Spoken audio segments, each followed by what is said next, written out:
Welcome to It's Been How Long? The podcast about Cherry Hill High School East students from the late 1970s and early 80s. This is Kara Siegel. So I'd like to welcome in Joanne Gaev Campbell and Scott Campbell to the It's Been How Long podcast studio today. Hey guys, how are you? Hi, how are you? Hi, Kara. Good, good. Thanks for agreeing to be on this, and thanks for being my first couple interview. So Glad to do it. Glad to be here. Excellent. How's life in LA? Scott? So far, so good. A little rainy this weekend, but I will have tennis later today. And Oh, good. playing tennis outdoors in January is very refreshing. It's been a good move for us so far. Oh, excellent. Excellent. So I tipped your hand and that you're in LA, but what else are you doing these days? 40 years, almost 40 years, 44 post graduation. What are you guys up to? We're both still working, and we'll continue to do so for a while. Because you moved to LA. We moved to LA. We were nomads for a little bit. We downsized in 2021 when our second and last child finished college. Then we lived in Philadelphia downtown for 2 years because I always wanted to do that. And Evan, he was working there. But the big picture plan had always been to move here where our older child, Lily, lives. Not because we love her more, but because she lives in a better climate. Excellent, excellent. And you're telling me, Scott, you never would play tennis in January in Philadelphia?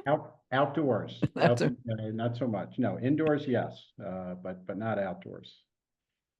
So what are you guys doing for fun since you're working a good part of your day? What are you doing for fun? You're obviously doing some tennis. Yes. My big pastime is reading, and I ran a book club in my neighborhood I didn't run it the whole time. I started it and ran it for about 10 years, but it's been going for 15. So I've been looking for a book club, and we just moved, so there's still some new house things to do. However, we have availed ourselves of lots of activities here. There's theater on UCLA's campus. I went for a hike with friend Linda McCauley, who also graduated from me, and her college roommate, who she's still friends with. And we've been trying to see some of the sites we never saw before. And we have a long bucket list of things to do here. We are going to be close. We are definitely closer to Indian Wells tennis, so we'll be going there in March. Oh, that'll be great. How cool is that? Time. So Joanne, you're not skateboarding anymore? No more skateboarding. Scott, anything besides tennis that you enjoy?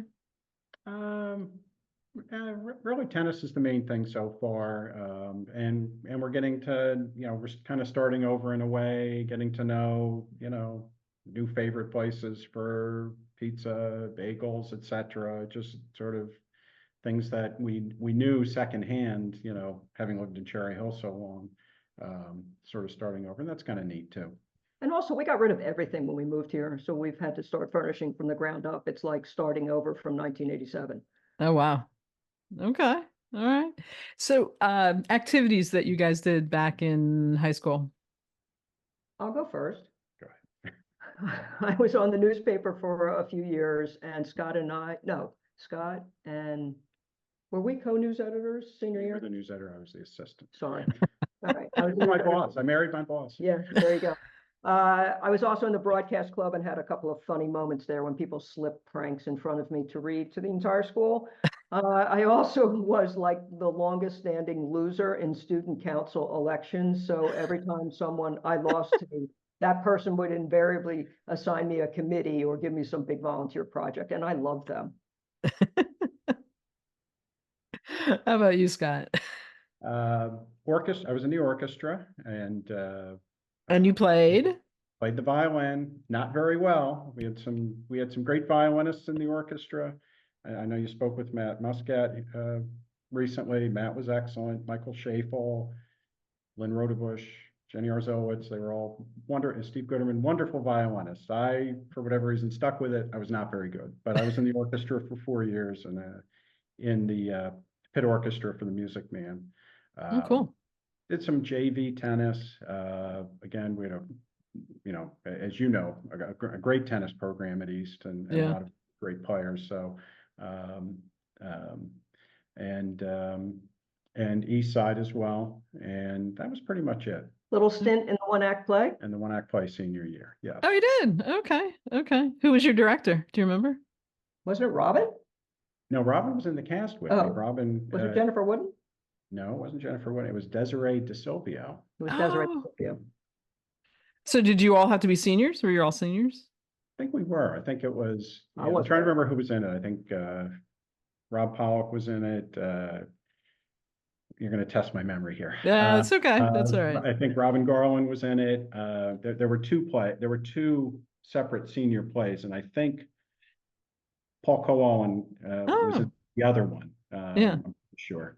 So Well, and that's I think cool. Fred Fell might have also been in it. Oh, that's great. That's great. Oh, that's got to be a good memory. Did you guys have jobs? As a matter of fact, we did. I worked for a brief time, which was laugh a minute, at Lou's Shoe Bazaar with Judy Katzenberg. When I say a brief time, just because whatever in life I moved on from there, I must have had activities or something, but it was fun. And Was also Sharon Linden there when you were at Lou's Shoe Bazaar? She just told me she also oh really? did. I Yeah. don't remember, but I remember Everybody that Judy and rotated through Lou's Shoe Judy Bazaar. and I tried to get the same schedules, which of course we did, and it was hilarious. I think Robin Getson worked there briefly too. Okay. But anyway, I also started working at the stationery store, which was called the Stationery Store in the Barclays Center. Yes. Summer after our junior year, and I was there through the first year of law school. He took me back every holiday, every vacation. That was a great job for a lot of reasons. It was family owned. He made me feel like part of the family. Eventually, one of our friends, Donna Trailer, worked there, and her now husband, Stuart Weiss, worked there. And I learned a lot about a small business and a neighborhood business. It was a great experience. Well, that's cool. How about you, Cool. Scott? I worked as well. I had a paper route for the Inquirer for several years. And Wow. I got a partial scholarship from the Inquirer one year, which was nice. And then summer jobs. 2 summers I worked on board an oil tanker.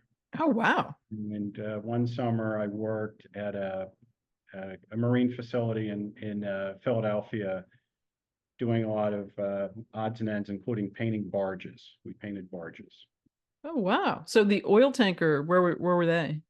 In the One went basically to Venezuela and back to the United States, and then the other one went to actually what at the time was Yugoslavia, okay. and back. And you were on these I was on tankers. them. Wow. I never And knew in that. fact, one in Yugoslavia, because of the way the itinerary worked, I actually left when it was, docked there in Europe and flew back to the US. And flying back through London, who gets on the plane but Eric Muller? He was a row behind or a row across from me, but we were just coincidentally on the same flight return. Wow. Yep. That's funny. So after graduation, what did you guys do? Where'd you go? Well, I'll, Kind of know the answer for you. in the manner of Eddie Denkin, we went to the Hideaway for dinner. Yeah. But then at the end of the summer, I went to University of Virginia with you and Lynn Rodebush. And then after we graduated from there, I went to Temple Law School. All right. I think we went to, I forget where we went to dinner for graduation. I forget, but I think we saw Frank Shaw there. So Yeah. after that, I went to Boston College and graduated from there in '84, and came back to Philadelphia area and started working for a company at the time, Reliance Insurance Company, and have been in insurance 40, whatever it's been, 40 years now since. Wow. 40 years. Currently with the Travelers Insurance Company. Oh, okay. And you're doing your jobs remotely then? Yes, I work for a technology company called Bottom Line. And but for 25 years, I was in practice as a litigation attorney, which I very much enjoyed and miss. But starting in my late 20s, I started losing my hearing. And by the time I was 50, it was impossible to do litigation. And I wasn't really built to do anything but litigation. I wasn't going to do estates or real estate or family law. So I looked for a different kind of job. And so now I've worked for this company for like 11 years now. Oh, okay. So, have you guys had opportunity to travel either in the country or outside? Not as much as we'd like. We've been all over the US, somewhat ourselves, and largely with our children. We have 2 children. We got married in 1987. We have 2 children. Our daughter Lily will be 30 tomorrow, and Evan will be 25 in the summer. During Lily's junior year, she went abroad to Prague, and we went there and spent a vacation there. We only went to Prague. She went to like 10 countries during that semester. And we went to Mexico for our honeymoon.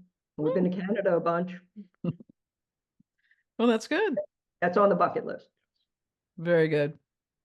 So, was there a class or a teacher, Scott, that influenced you beyond our high school days? I think I guess the individual teachers that I probably look back on, maybe most fondly, Mr. Kovalevich, who Joanne keeps in touch with to this day. Oh, that's great. Joanne, you have to get him to be on the podcast. Okay, let me make a note of it because I'm a boomer and I have to write things down. So his class, and then Mr. Berrien, his physics class. That was we were in that class together, weren't we? I believe we were. Yeah. It's funny, over the you try to remember who you said. I think Buppa was like right behind me or close to me. And I think Matt Muscat might have also been in the class. But you get a little hazy on who else exactly. Yeah. And then freshman year QPS, it was torturous, but it was also I thought it was a good course to have with Mr. Kim, who eventually I guess became Dr. Kim. So those are the 3, and then had nothing to do with the teacher, but one course that actually ended up being somewhat beneficial. I took a typing course at East, and in light of all the subsequent computer work we've done over the years, and time on laptop and everything, that was actually somewhat of a beneficial course. Oh yeah. How about you, Joanne? Well, everyone knows that I have a longstanding relationship with Joe Kovalevich. He was the most inspiring teacher to me. He opened my mind in so many ways. He definitely worked off script as a teacher and was the most influential. Almost coexistent, but maybe second, was Tony D'Angelo. He taught an honors history and whatever he taught, I took. And he seemed like such a harsh man in class, but he was not like that outside of class. I ran into him once after graduation. He was so pleasant, but he was very demanding. And I learned a tremendous amount about how to think from him. I remember an assignment he gave us. It was going to be an election year, and he said, pick a candidate and look up their platform. And I stupidly thought you could just like read Time magazine articles and it would say this candidate's platform is, and of course it didn't. So he learned me to read between the lines and put the pieces together. Yeah, well, that's great. So here's where I asked, did you have a high school sweetheart? Yeah, kind of. Okay, so you guys but you started dating in when? Our first date was the senior prom. Oh wow. Okay. We had, Scott and I knew each other not that well until junior or senior year. I guess junior year we got to know each other a little better. We had a class together.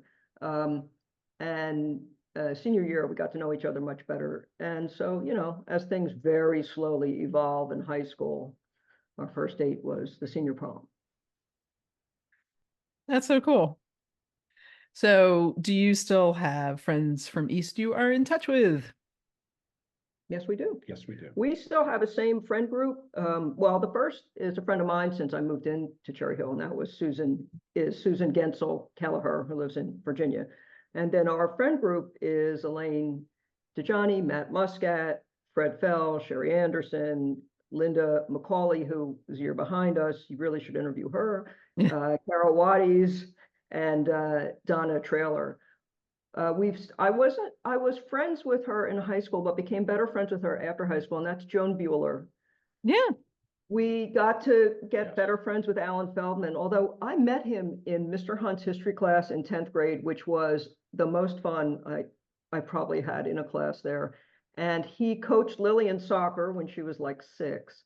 And he had his older child and Lily are the same age and went through East together. And his younger one is younger than Evan, but they both played a lot of the same sports. So, we stayed in touch with Alan. Plus, Alan's like quite the figure in Cherry Hill. He was in charge of a lot of stuff that had to do with activities. You're always running into him buying a Christmas tree or something. I've talked to Betty Ann Streep from time to time over the years. We used to run into her at Pizza Fresca in Marlton with her husband. So, I think that's a pretty deep bench for high school. Yeah, that's great. That's great. And so you guys, your friend set is the same. Scott, yeah? Pretty much, yes. Yeah. Yes. Yeah. Fred is probably my, Contribution. longest standing continuous, friend. I mean, he and I go back not just through, through East and through back, but we were also in the same scout troop and we both became Eagle Scouts at the same time. So, Oh, that's cool. but, and then certainly with Matt, Matt was in the orchestra as well for a long time. I met Elaine in 5th grade. At that time, Fred had this experience as well. I think Fred went to almost every elementary school you could name. Cherry Hill was growing, so they kept moving kids around from school to school as they built things. So for 1 year, she was at Johnson, so that's where I met Elaine. And then she went to Beck, I went to Heritage, and didn't see her again until high school. We became friends again. I met Carol, I think in 6th grade, and Donna in 9th. Yeah. They had both moved. One of the things we both noticed from these interviews is we both moved into Cherry Hill feeling like outsiders and like everyone had known each other since kindergarten. And we're hearing interviewee after interviewee say, I moved here in 8th grade, I moved here in 7th grade, I came here at the beginning of high school after 8th grade. And I think, wow, it wasn't all just people who had been here since birth. Yeah. Yeah. You came here in like 2nd grade, right? To Cherry Hill in like 2nd grade, 4th grade. 4th grade. Me too. Yeah.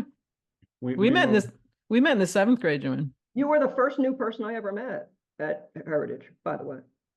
Well, look at that. Here right before 7th grade. Okay. So like that August, we moved to Cherry Hill. Oh, okay. And then you went to Back. You went to Back. Mm-hmm. Yeah. Yeah. So anybody you guys were tight with that you lost track of? Wow, I hadn't thought of that. Yeah. I'd spent some time with with Paul Stahora. We both went to St. Thomas More Church, and his parents and his sisters were always very nice. I mean, you went to their house, and it was like the buffet rolled out. It was his parents were always very gracious and very accommodating, and yeah, we kind of lost touch over time. Yeah. And do you know if he's on Facebook or? I think he is. I'm generally not. I'm not really. Yeah, I haven't seen you social on media. Yeah. Kind of guy. Yeah. That's all right. All right. So standout memory, either, in a class, outside of class, with a friend. Anything come to mind? The fun standout memory to me is, I think Elaine, Sherry, Carol, Donna, and I, or some combination of us, became basketball fanatics. We went to games at East. We went to away games. I mean, I don't know why we were so fascinated, but we did, and that became a weekend activity, usually a weekend night activity, often Friday nights, I think. Mm-hmm. I was the National Honor Society president, which was a shock to everyone, including me, because I think I ran against Eric Muller and Kurt Gilson, and I think I split the vote. So I win. They're like, what happened? And one of my duties was, me too, one of my duties was to give a speech at the National Honor Society induction. And this was a wild one, talk about karma.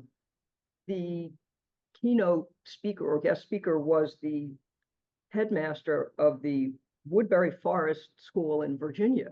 And you and I went to college with some boys who went there. Oh, So I was very, I wouldn't say nervous. I was in awe of someone with that job and then giving that speech, because all my prior political speeches had been failures. And somehow I pulled it off. I started with a quote from Marcus Aurelius, who I could not have told you then who that was, and I came to appreciate. And it was just a standout moment to me because it was a big challenge, and I met it. And that doesn't happen a lot in high school. yeah. That was in contrast to sitting down with my biology final in 10th grade and wondering if I was going to get through it or die. So, that's, in contrast, that's why it was such a big achievement to me. That's great. That's great. Anything that you can recall, Scott? No particular, nothing vivid or no, major events like that. Certainly a lot of, fond memories from our East Side homeroom. We had our own little homeroom, a little kind of set off from the cafeteria, kind of between vending machines. There was that little, I don't even know if it qualified as a room. Right, but it's probably a closet before it was. Probably a total fire hazard, but anyway, with Joanne and with Joan Bueller and the other folks who were on the Jim Arsenal. It was a good homeroom. It was a good, lively, it was always interesting. Also, Frank Shaw was the advisor, and he was like the last of the hippies. So that was a good way to start your day. He was so calm. He was so calm and non-threatening. Yeah. That, I felt like it always eased me into the day. Oh, that's cool. Anything you wish classmates knew about you then or now that you want to share? Want to go first? You can go first. Go ahead. Thank you. I was pretty single-minded in high school and thereafter about doing well in college. I was raised in a family, in high school and college. I was raised in a family where education was underscored, which is an understatement, and that I would become a person who so valued having and being a part of my family. It is not what I ever would have expected, and I hope people would appreciate that. I won't say I just became a suburban mom, because I've worked hard my whole life outside of the home, but supporting our children became very important, and being involved in their lives became very important to me. And I never envisioned in high school getting married and becoming a mother. It wasn't even the top 10.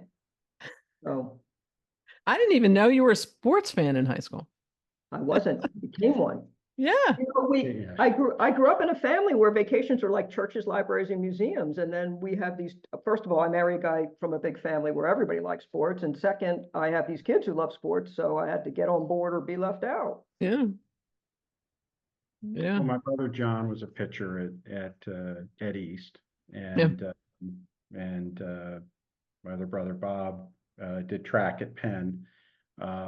So there was always baseball. I was not a good baseball player, but my brothers were. So a lot of the family activity was kind of tied around that. And with our son Evan, he became a big athlete at East and at St. Joe's with basketball and lacrosse. So Joanne's jumped right in and became the expert on those sports. And then we have a friends who live down the street from us in Cherry Hill, and they had season tickets to the Eagles. And before their kids got old enough to go and appreciate it, the woman in that couple asked me to go to a game. She and her husband were each going to take a friend to a game. And I said, "Oh, don't waste your money on me." And she said, "No, I want you to go." So I learned football. My kids were texting me rule questions, player questions, and I learned it. And now I'm like a rabid Eagles fan. Oh, that's great. I'm not painting my face or anything, but. Did you ever go to a game at UVA? A football game? Yeah. Yes, I went to a few. I couldn't keep up with the drinking even then. Amateur. At the kitchen table for the Eagles, you would have index cards with the players, depth charts, and it was. Were you calling in plays? And it would shock me when players get injured. I'm like, wait, I only know these guys. I don't know new guys. I don't know The rest of the guys, that I learned them. Like Oh that my movie goodness. Diner, Yeah. Diner, where, girlfriend was quizzed about the Baltimore Colts, that kind of thing. Oh, that's funny. You've been back in the building? Yeah, of course you have. Your kids went there. Both of them, all four of us. For Evan's yearbook ad, I had us take a picture with us all wearing East, something from East, and holding up a sign of the year we graduated. Oh, And wow.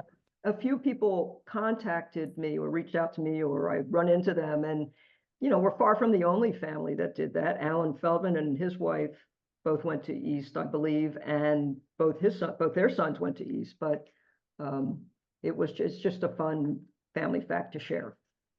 Yeah, that's cool. Because our kids were involved in different activities at East. So, so through Lily, we got to see a lot of musical productions and theater productions, and through Evan, a lot of basketball and a lot of lacrosse. Yeah. Lily played an instrument. She played the oboe, so she was Okay.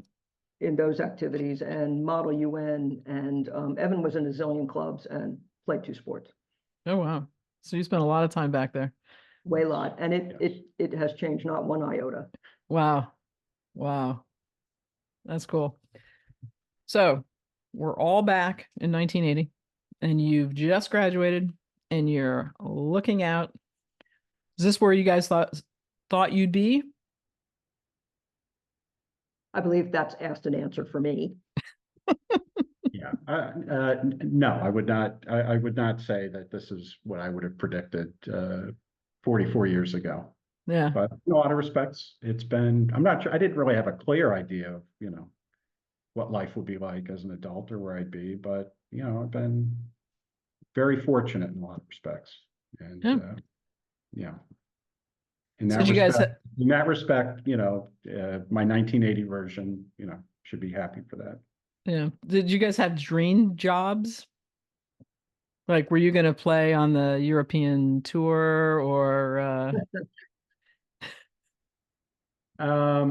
No, I didn't really have any dream job necessarily. I guess, I was involved with radio at Boston College, Oh, okay.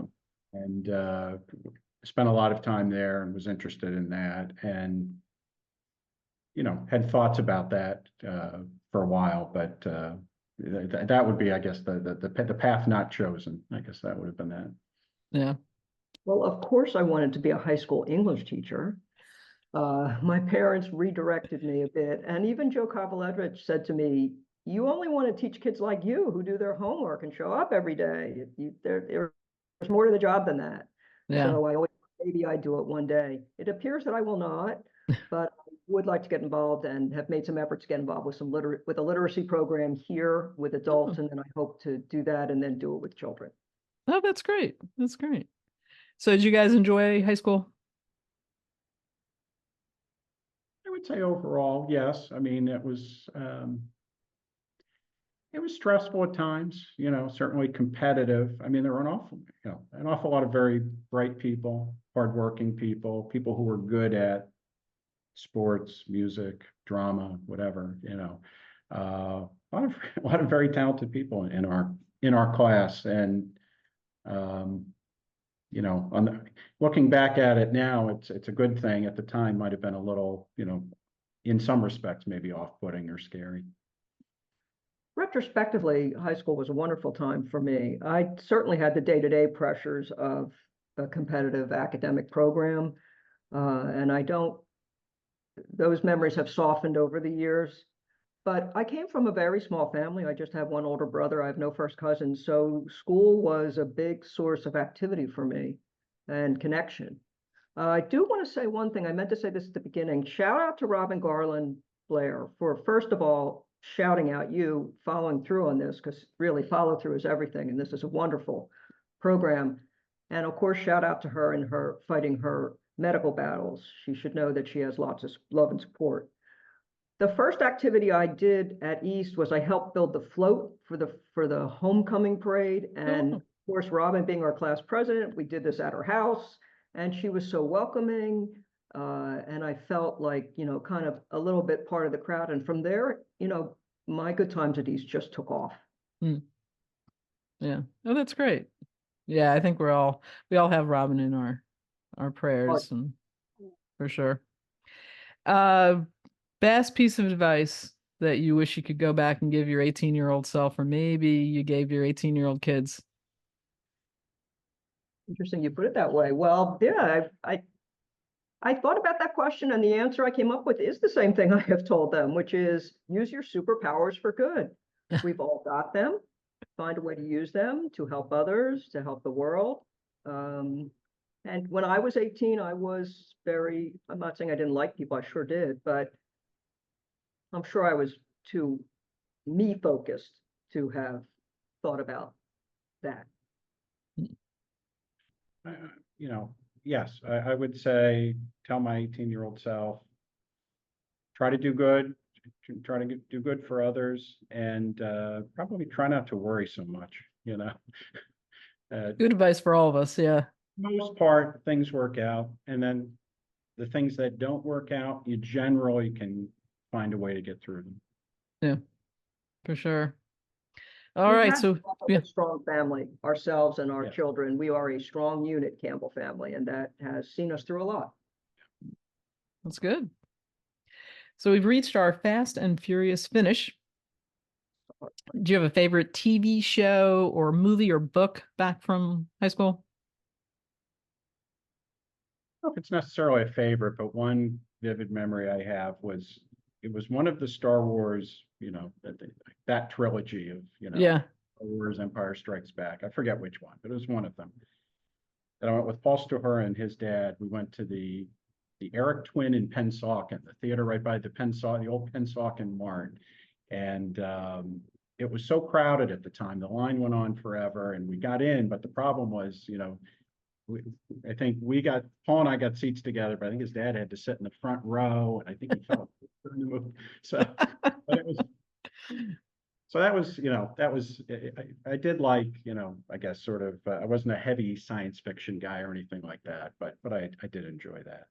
Yeah. Do you have one, Joanne? His is so much better. So we'll go to the next one. Okay. All right. Favorite musical group or artist or genre of music? Well, I love the Beach Boys, and I love the Beach Boys largely because I really like the harmony. And that combined with something I would never have let my children do today, which is I went to a Beach Boys concert the night before I took the SATs. I mean, like that was the era we lived in, and my parents didn't blink. Yeah. Okay. And also I started to become a big Springsteen fan then, and still Yeah. am, and share that with Linda. Yeah. I liked, I don't know, I guess you might call it, soft rock, yacht rock, whatever it's called nowadays, but like, America, Eagles, Fleetwood Mac, Yeah. that was and still is, kind of, the type or genre of music that I liked. Well, that's good. Did you guys have a favorite place with friends to hang out or eat? Well, we have different answers to this. I went to a lot of diners, as you Mhm. know, and diners were the place where you didn't get kicked out and you could order, a glass of French fries and and an order of French fries, and you were good for 5 hours. Yeah. So that was good for socializing at that time. Yeah, in terms of diners, I guess Olga's, the old Olga's was probably the one I was at the most before it kind of hit its demise. And then, it's been, at least the sign, the neon sign has been, kept for a new location on 73. And we've been to that one as well. I also like Big John's, Oh Big yeah. John brings back a lot of good memories there. My father thought he was a celebrity. He loved Big John's. He loved to see Big John. We went there quite a bit, but that's why I didn't like it as much because we went there all the time. Okay. Got it. All right. So here's the infamous. There we go. We got this one. And your quote was, "Why can't I? There ain't no can'ts." What can't? There ain't no can't. From Oh, Rocky. what can't? Oh, there. Sorry. What can't? There ain't no can't. Well, I'm glad you remember it. And then let's see here. There's a typo in mine. Okay. Supposed to be Cobb sectionators. That was the eighth period class. Oh Joe Cobb yeah. Yeah. class. That was our Didn't hear that was you. our class. Yes. Okay.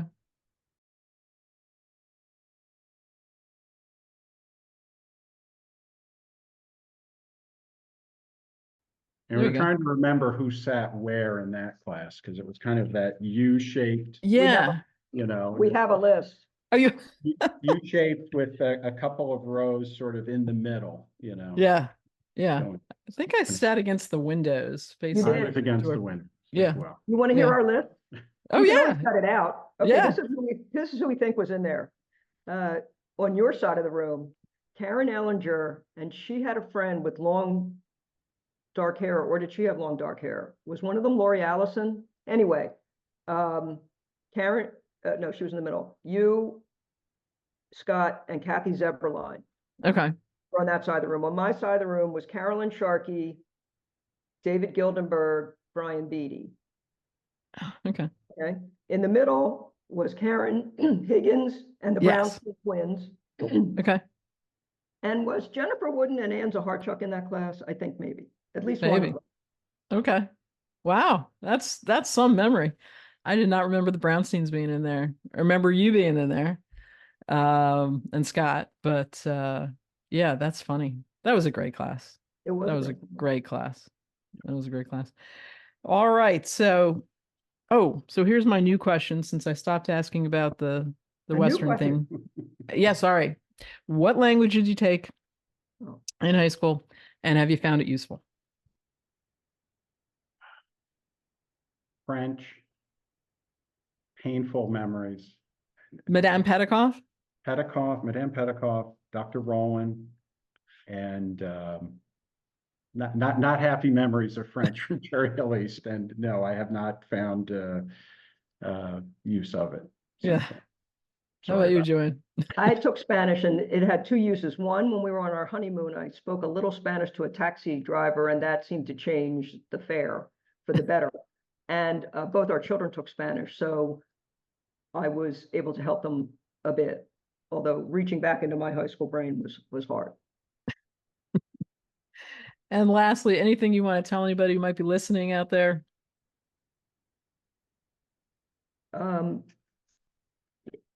I mean this very heartfelt. Thank you for this time capsule.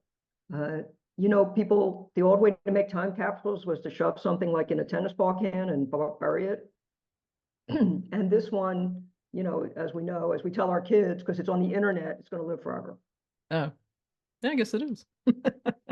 No, it's a wonderful, you know, undertaking you've done here, and it's interesting to see, you know, sort of the video or internet version of what was the book, whatever became of the class of 1960 or something like that. The book about the Harvard, you know, it's kind of like the Cherry Hill East version of that, and no, I can't think of any profound messages for the group at large. No. Okay. Well, I really thank you both. I know you're probably still unpacking, but thanks for taking time out. Thank you. For doing this. No, that's great. And I don't know when I'm going to be out in LA, but when you're back east, let us know. Aren't you the one who told me get on a plane? Get on a plane. Come to Los Angeles. Okay, I'll do it. For sure. Well, thanks, guys. Okay. You have a great day. Take care. Thanks for joining me on It's Been How Long? The podcast about Cherry Hill High School East students from the late 1970s and the early 80s. A shout out to my cousin Brad Corbett, whose podcast We Weren't Friends in High School inspired me to do this podcast, and whose advice and encouragement have been so helpful. Thanks also to my husband, Randy Cockdale, who read all the fine print on the podcast hosting website so I wouldn't have to. And thanks to Jeff Lyons, content consultant and guinea pig, and to Deborah Smead, also content consultant. And thank you to all our classmates who are listening in. See you next week.